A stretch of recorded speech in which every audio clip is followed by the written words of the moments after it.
Hello everybody, welcome to another Steve's Photo Tips. If you saw in the last one, I was walking around this waterfall and I promised at the end of that one that the next video I was going to show you how to take still or blurred water, so blurred movement in the water without using a tripod.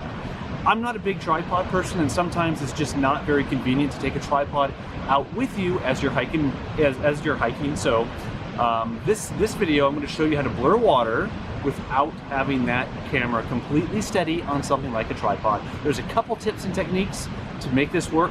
I'm going to show you right now. So the prerequisite here is when you're trying to blur water, you want your camera's shutter to stay open for a long enough period of time where it gets the blurred water, but everything else is in focus. Everything else is sharp, but the shutter is open long enough to blur the water. So what you want to do is you want to set your camera to shutter priority, and then you want to pick a shutter speed that's slow enough to blur water. I can't give you a very set formula about what's going to blur water in your situation, because it's going to depend on the environment, the sun, how fast the water's moving, things like that. But what I usually try to shoot for is between 1/5 of a second and maybe even a half second, depending on where I am. So all these, since I have some sun and it's brighter, I don't have the luxury of keeping the shutter open long enough. So I'm probably going to shoot at around 1/5 of a second. So the easiest thing to do without a tripod to blur water is just find something in your environment to set the camera on. So as long as you have a flat bottom, there's nothing on the bottom of your camera, you should be able to easily set it on like a rock or maybe even the ground, so your camera is steady, so it acts like a tripod, but you're not actually carrying the tripod. So behind me, I might use that little wall and kind of have the camera pointed towards the water. So let's try that and see how it goes.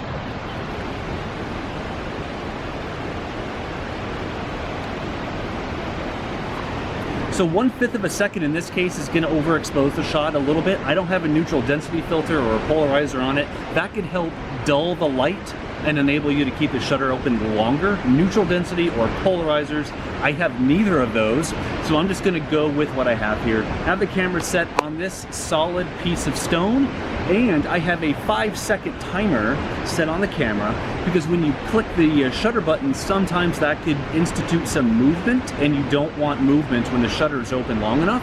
So I have a 5-second timer. I'm going to press the shutter button, and then 5 seconds later the camera's going to take my photo for me, and it's going to be nice and still with blurred water.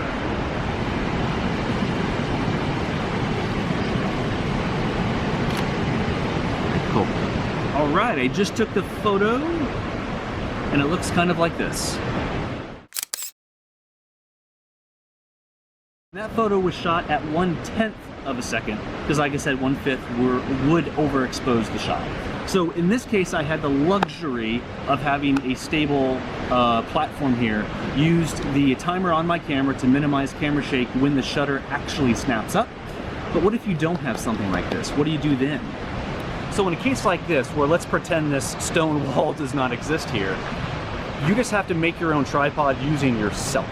And you have to balance yourself, and there's a couple techniques that you can use to do that. So first of all, wider stance, elbows close to your body, the camera also close to your body, so you have a nice steady support system with your frame to keep the camera as still as you can. And the next step is when the magic happens, when you're actually pressing the shutter button.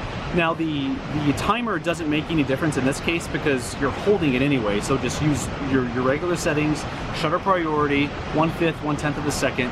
And when I like to take the shot, I breathe in and I hold it just for a second right before I snap the photo, because that kind of keeps me from my chest from moving in and out. And any microscopic movement when your shutter's open, it's going to show up in that final image. You don't want that. So breathe in, hold it just for a second, snap the photo, look at it in your LCD screen if you have a digital camera. If you don't, you might take a few shots and just hope for the best. So let's give this a try. I'm going to shoot obviously at our nice little background here, standing like this, wide stance, elbows in, and I'm going to breathe in right before the shot.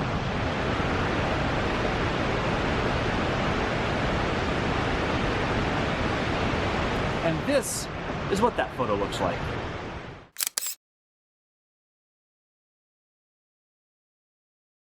So I gave you the foundation of how to take a still shot. Find something in your environment to set the camera down on. If you can't do that, stay as still as you can and then shoot at the moving water. Here's another technique. Don't just shoot with a wide view at the huge waterfall. Now, it is true that the wider your angle of view, the better your chances of getting a good photo, because the more you zoom in, the more camera movement you're gonna see in the final image. So that part's true. Wider angle, the better. However, especially if you have something solid to put your camera down on, like the ground or the rocks, try zooming in and get some other angles. Now, I've done that here in this environment. Here's what they look like.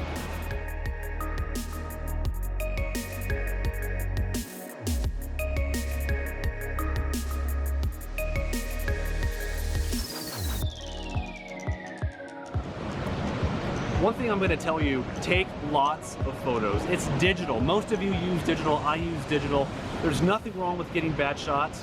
The more shots you take, the more in practice you're going to be. You're going to get better and better and better with each shot. So practice, practice, practice. You will get better with everything you do. The more you do it, the better you're going to be. So I would just encourage you to use this technique on anything out there, any kind of running water.